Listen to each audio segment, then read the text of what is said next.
Tinawag na bullying ni House Deputy Speaker Jeanette Garin ang mga kumalat na memes ni Lead House Prosecutor Gerval Luistro, matapos ang unang araw ng impeachment trial ni Vice President Sara Duterte. Pinuna kasi ng ilang netizens ang pananalita ni Luistro sa pagbubukas ng trial dahil sa laway ng mambabatas. Bakit ba tayo pumupunta sa ganung kababa ng discourse? Walang tao ang walang laway. Saliva is part of a normal person. At kapag medyo nadidehydrate ka, or ikaw ay umiinom ng maintenance medications, kaakibat nito ay talagang medyo nagkakaroon ng dryness at kasama dyan yung saliva. Normal ba ito? Yes! So, why focus on that?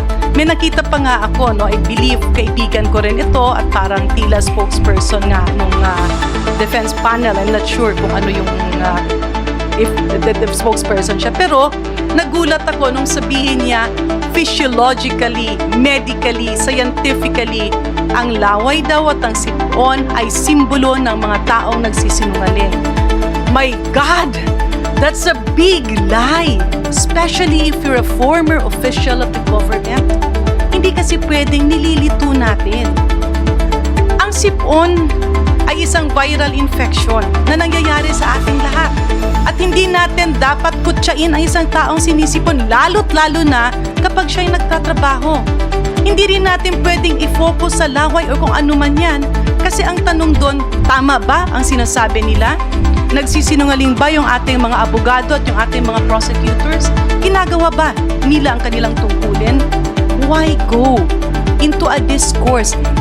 Again, we're going back to fake news. We're going back dun sa paglilihis. We're going back dun sa mga attitude, mga kaugaliang hindi maganda, pero tila na build up nung nakarang administrasyon na dapat ngayon ay i-correct natin. So, pag-usapan natin, kapag ako ay sinipon, is that something criminal? Lahat ng tao may laway because that's part of digestion. Pero pag hindi ka pinainom ng tubig, simula umaga hanggang hapon kasi bawal. Kapag ikaw ay hindi nakakain, no, at ikaw ay doon na nagtatrabaho, it's a normal process. Kasalanan ba yun? Hindi! Kailangan bang pagtawanan yun? No! It's actually bullying. The prosecutors are just doing their job.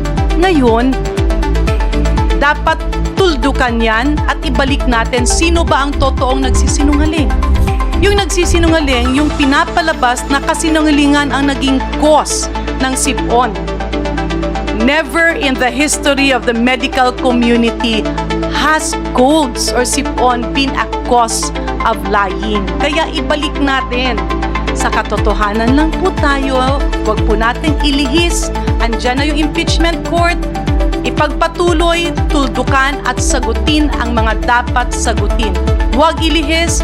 Let us avoid personal attacks. Let us focus on the issue at hand. At pasensya na po dun sa aking kaibigang nagsalita niyan. It is an insult to us doctors to say that sipon and having saliva are symptoms of lying.